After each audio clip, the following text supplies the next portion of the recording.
Hello, this is Reverend James Wesley from Worldwide Online Ministry, sharing the Word of God on WOTG Radio.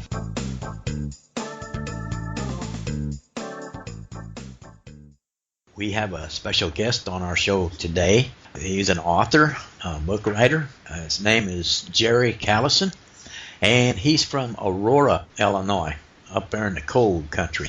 And we brought him on here to explain a little bit about some of the Christian life that he's had, how he became a Christian.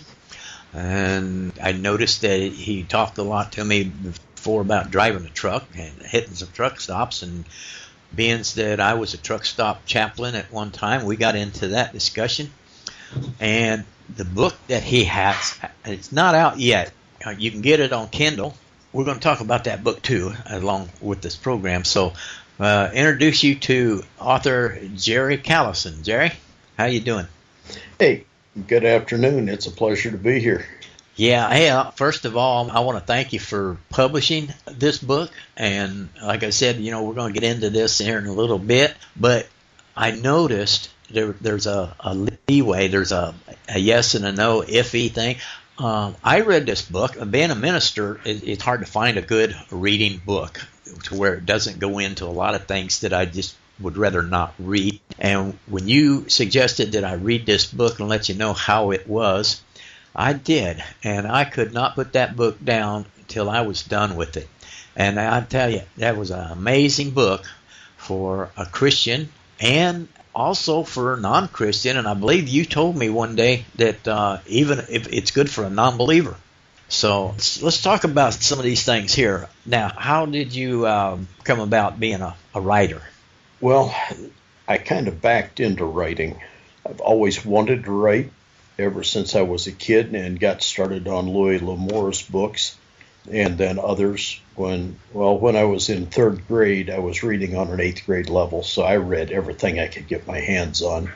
And I just kind of got the itch that I wanted to tell a story and write stories, but I never knew how. And English and I did not get along well. I tell people I took English for a foreign language, but I just did not, in composition classes and anything where I had to write papers, I did not do well. It was later on that I figured out that it was because I don't deal well with structure as far as writing an outline and then filling in the outline. I'm much more of what we writers call a pantser, one who just sits down and starts writing, from the seat of his pants. And I kind of followed the idea of Louis L'Amour's, the idea of telling a story, kind of like the old oral storytellers. So that's the way I write. But it didn't happen until 3 years ago when I got sick. And I've been disabled since then. I have trouble walking, and I'm unable to do physical work, and I get exhausted quickly. So I'm unable to work outside of the house. And I got tired of looking at four walls, so I just started sitting down and telling a story. Wow. And that's where Stranded at Robson's Lodge came from. Yeah, that is very good. And now, the way you wrote that, how did you say that? You wrote that as what? Well, I wrote it for the open market. It has Christianity all through it. I didn't try to write an in-your-face Christian book. My purpose was to demonstrate Christianity, but not, be preachy. There is a time and there is a place for being preachy and putting the gospel in everything. And then there's a time and a place just to demonstrate and to show what Christianity is and how Christianity works. People have the wrong idea of what we as Christians are. And we're supposed to live different. We're supposed to be different, but we're not supposed to be odd. And too many times we think we have to be odd, and as a consequence, people have the wrong concept of what Christianity really is. The purpose in writing it then was to be a demonstration of how Christianity works. I noticed you when we met up on social media.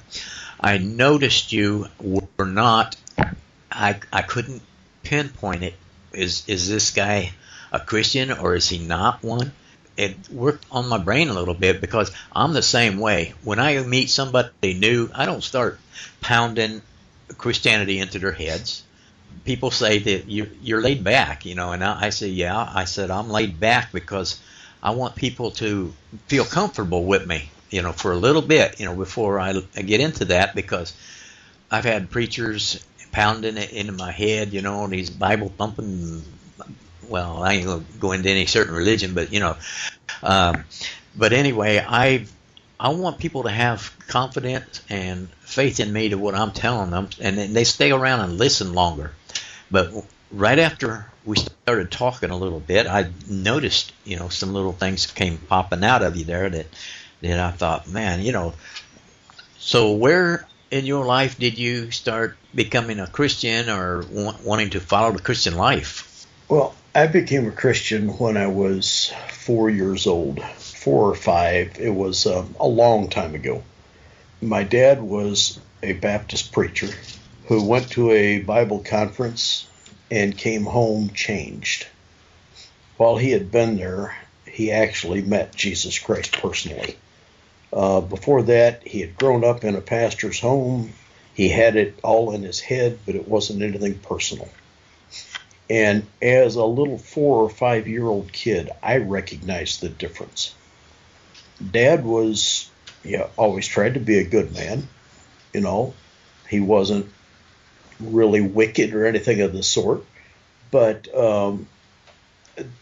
even so, I recognized it and saw a difference.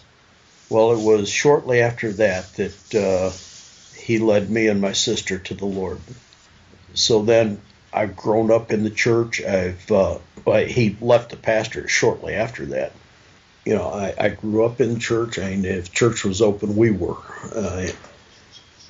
I've had the experience of being in church constantly, learning the scriptures, reading the scriptures for myself. When I was a teenager, I struggled. I had times that I doubted whether I was really saved or not. And it was, during that time period that I really nailed down how I knew that I was born again. So since then, I've been able to walk in it in confidence, knowing that I know Jesus Christ and that He's the most important thing in my life. Yeah.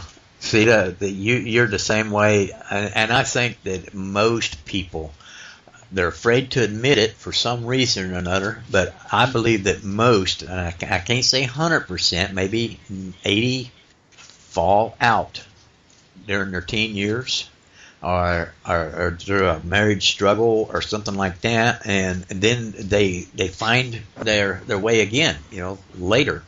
I don't know why people are so afraid. I wasn't always a minister. I started out, got saved I was baptized when I was 11 years old, but I didn't actually believe I was saved until I was 32, 33. It was back in 1988, and that was a long time ago too. But there's a lot happened in my life between them two ages, and by the grace of God, I'm glad that He forgives you for things, because if not, I'm wasting my time there. But when you were writing this book, how did you come about spacing this out in the book all the way through there like you did? I mean, it wasn't pushy. And is there anything about the book that you can say without spoiling it? Well, I'll try not to. My concept with this was that being on the road as a truck driver, you constantly are faced with all kinds of temptations and all kinds of things. You get lonely, and so you either read, or some guys carry a little TV or a video player or something, and all of the movies and all of the TV shows, all of the books about a guy and a girl, especially 18, 19 years old who are together, it always goes to sex. And I got thinking when I was driving through Maine one time. Maine is a beautiful state, but it is very remote, the most remote in the country in much of the area. And as I was driving through Maine, and this concept had been with me for a long time, but I got to thinking, what if a Christian guy and girl were stranded together? What would the difference be? So my concept going into the book was a what if. And I started out with Jed and Elizabeth, high school seniors coming back from a class trip, and they're kidnapped. And they're flown up to upstate Maine and dropped off at a lodge. The pilot takes off and hits a goose on takeoff and crashes, leaving them stranded at Romson's Lodge. So my concept then was, well, what next? How did they deal with it? How do they deal with the sexual temptations? How do they deal with the urges? And how do they get along? Because you've got a young man who is somewhat wood savvy, and you've got a girl who is a prototypical city girl who has never been without electricity or without all of the other amenities, running water, hot water, all of that. How are they going to get along? So I started from there. And then as I was writing that, I got to thinking, well, what about the parents? How do they deal with this? And I didn't want to write a one-dimensional book. I tried to make it multi-dimensional. So unusual for a young adult book, I also dealt with the parents and how the parents dealt with things. Both children were only children, and the girl's father was widowed 3 years before. And how did they deal with things? And how did, they as Christians, had to struggle with the same fears and everything else that everybody else in that situation would. And my concept is, how as a Christian are they going to deal with it? Now, I didn't bring that in, but I tried to demonstrate it. That was my something that every Christian parent would wonder. Are they? What's going on up there? I never read anything in that book where they actually worried about it, because both parents knew their children, and they never even mentioned the fact that she's going to get pregnant or whatever. And it's really nice because all the way through with the boy and the girl, they was getting close to each other. They was having feelings for each other, but that was it. They understood, this is not going to happen. But, the parents never even thought about it, because they both knew what their children was capable of doing and not doing. And I think that's one of the reasons why you didn't really need to put any of that in there about the parents worrying about them. But they did worry about their safety, yeah. And right. Yeah. So, well, like I said, I've read that book, and I've only read 2 books completely through without putting them down. And the other one was by Josh McDowell, More Than a Carpenter. And you said that you've had that book too. And so, it's just amazing that there's books out there like this that you've got. And are you writing another one that you could have some kind of an idea of what it's going to be like? Yeah, I've got another book done, and in 2 weeks, mid-March, I'll be presenting it to a couple of publishers to see if there's any interest there. And that one is going to begin the beginning of a series. It's a different concept. It's about a younger boy, 14 years of age. He's a twin who inherits an old Victorian mansion because he is the eldest unmarried male Faraday.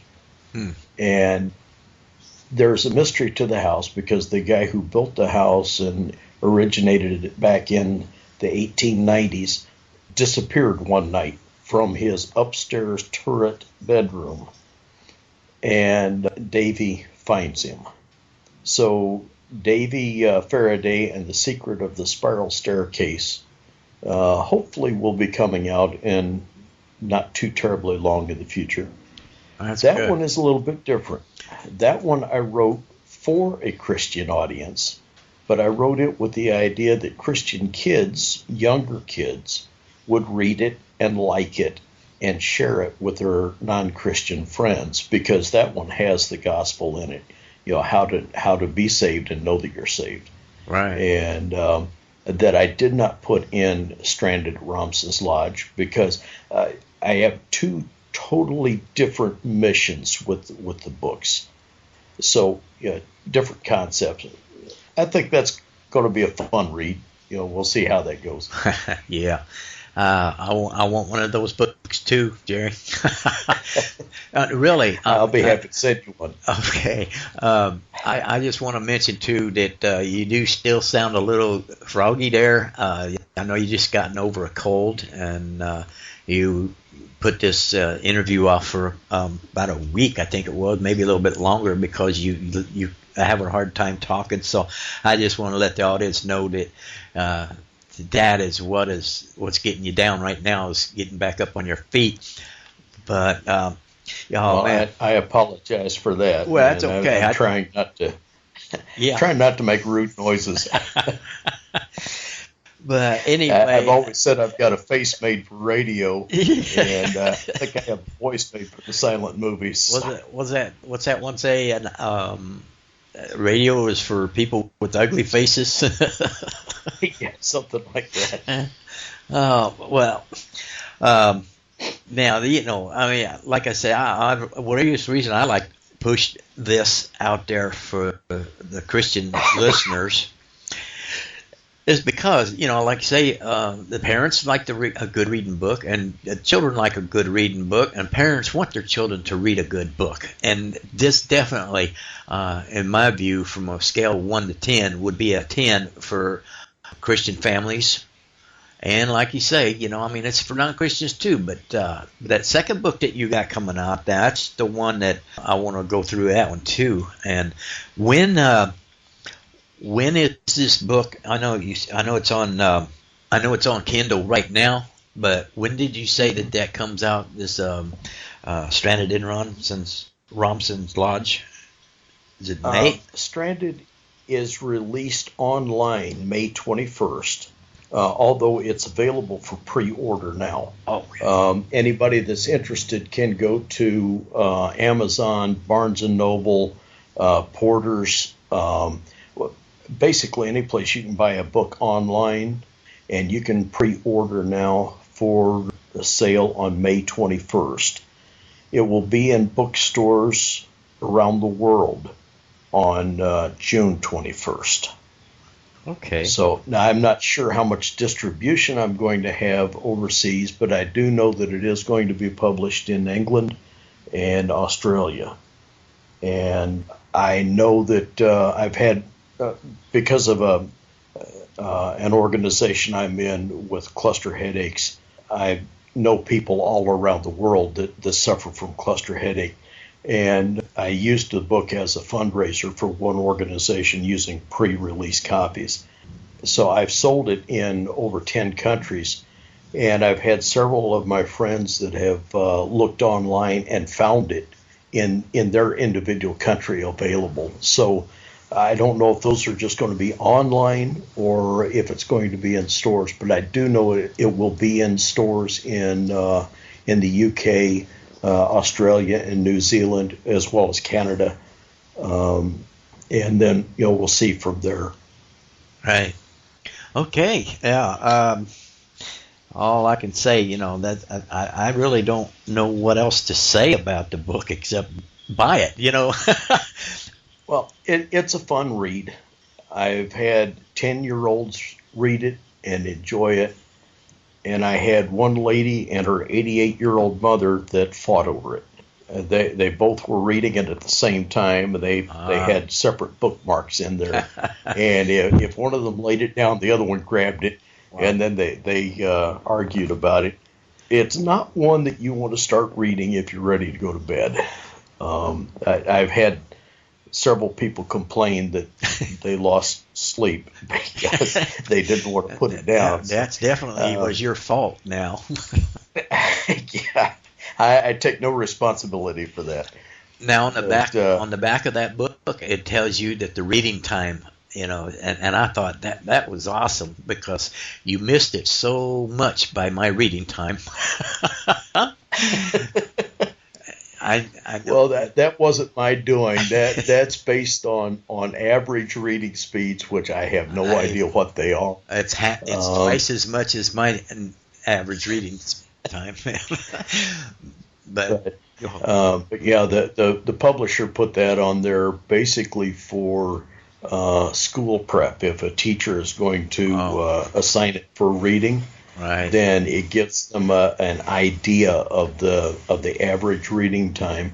I thought that was a pretty good idea because a lot of times you pick up a book and you have no idea what it's going to take, and do you have the time to sit down and read it? Right. But that gives you a concept of what to expect. And see, there's another thing. It's readable for school kids, which a lot of it they wouldn't allow that type of book in school.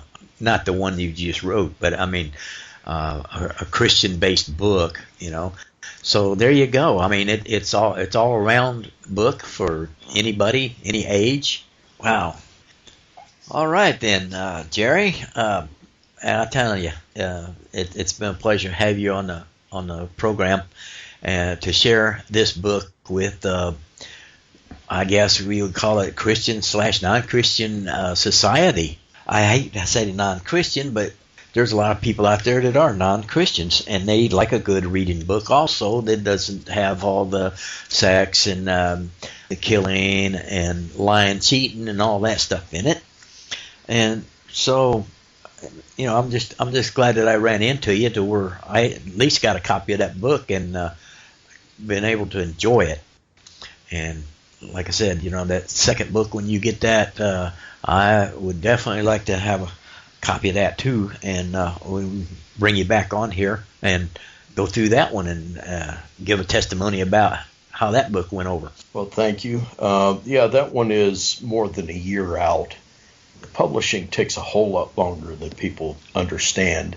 It really surprised me when I got into this.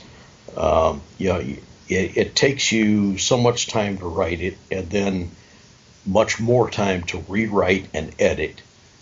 But then the publication process is slow. And the publisher I went with, Morgan James, is one of the more rapid ones to work with. I've been thrilled with the service I've gotten from them. They were very prompt, very quick. But even so, I was looking at, it was October 31st of 14 that I presented it to Terry Whalen, the acquisitions editor, and it was spring of last year before we did the contract. Well, so then we're about 14 months from the contract to book release.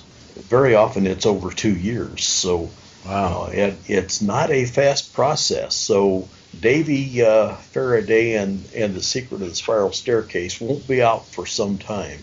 Well, I hope I'm still around to where we can get on the show with it. So anyway. Well, I hope so too. Back to Stranded at Romson's Lodge. You were mentioning how that it's good for all audiences. I had a retired school teacher who was in a writing group, the creative writing group that I'm a part of, and she gave me a very nice review on the book. And one of her comments was she appreciated how I made my Christian values clear, but I wasn't in your face. Yeah. Yeah. And she appreciated the way that they were presented, and the purpose there is they are presented in such a way as, like I said earlier, to demonstrate Christianity. And my concept was to engender questions, Right. and have people ask questions as a consequence. And my email is wide open, author jlcollison@gmail.com. It's anybody that has a question is more than welcome. And then www.jlcollison.com is my webpage, and Collison is spelled Callison. So anybody is welcome to go on there, and there are comments sections there, and there is a contact. I am more than happy to have anybody contact me with questions, with comments, and I try very hard to respond to anybody that sends me an email, and I try to do that in a timely manner, so that if there is something that somebody has a question about, I hope they'll ask, and that was a part of my purpose. And it's my goal to, like I said, to demonstrate and represent Christianity, but to do so in a way that draws people to it, Right. rather than is something that will push them away. Right. Yeah, very interesting. A lot of authors out there don't think about that. They just write a book for this certain person or these certain people, and that's it. They don't leave it wide open for anybody, and that's really interesting. So I hope our listeners enjoyed the show today, and tell your wife I said hi. I heard her a little bit in the background when we first got on here to talk, and does she give you some ideas, help you out, little hints and things or whatever? She works with me on editing. Like I said, I took English for a foreign language, so when it comes to the grammar and things like that, I need a lot of help. Well, she's been very good about that. I ain't got no grammar neither. Well, I feel kind of like the little boy that was sitting on the porch, and the salesman came along and he asked the boy, he said, "Are your parents home?" "No, they ain't." And, "Well, do you have a brother or a sister that's older that's home?" "No, I ain't." And everything he asked, he had a off-the-wall answer. And finally he said, "Kid, where's your grammar?" "Oh, she's in the kitchen baking cookies." So that's a good one. that's kind of the way I am toward grammar. My grammar is in the kitchen making cookies. But no, my wife has been a very good help. She's been encouraging for me to do this. She knows how frustrated I've been being cooped up at home and unable to work. I do this crazy hours, often in the middle of the night, and it's been very encouraging. So I'm blessed. I've got a good wife. That's good. Yeah. Not too many people could say that, and be honest about it. But yeah, some of us are blessed really well. So, Jerry, I'm going to have to shut her down here. And wow.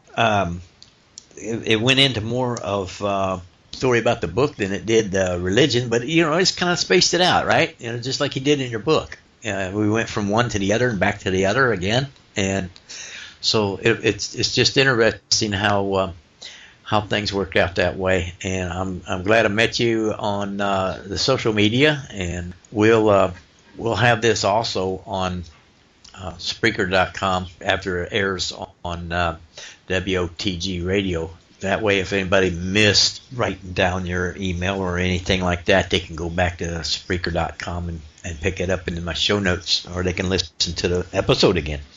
So it's been a pleasure having you on here, and pray that you continue in good book writing for all the people out there. So anything, last chance you want to say anything to the listeners, go ahead, and then we're going to call it the day. Just thanks very much. I appreciate anybody that takes a look at it. Information on the book is available on Amazon, Barnes & Noble, any of the other booksellers. I did say it has not been released yet. I do have pre-released copies, and will make signed pre-release copies available through my website. if somebody wants one and doesn't want to wait. And one other thing Morgan James does for their authors, every paperback that is purchased has a free ebook that goes along with it. So if you would like both, that's available. So you can go to www.jlcollison.com and you can pick up a copy of the book now. I'll get it out right away and I'll sign it for you. Okay, so we're going to back on out of here and call it a show. And wow, we just thank you. Can't thank you enough for being on here and explaining to all these listeners how you work this Christianity through the book without pounding everybody in the head over it. Jerry, keep in contact, and we will have you back on the show some other time. Thank you, sir. It's been a pleasure. Okay, thank you. That was J.L. Collison, and the author of this new book, Stranded at Romson Lodge. And if you missed this show, you can go back and listen to it in archive on Spreaker.com. I'll have that. You can go to my website, and find it right there too, because it comes out on my website when I release that, and that is www.revjamesw.com. For more information about worldwide online ministry, visit our website at www.revjamesw.com.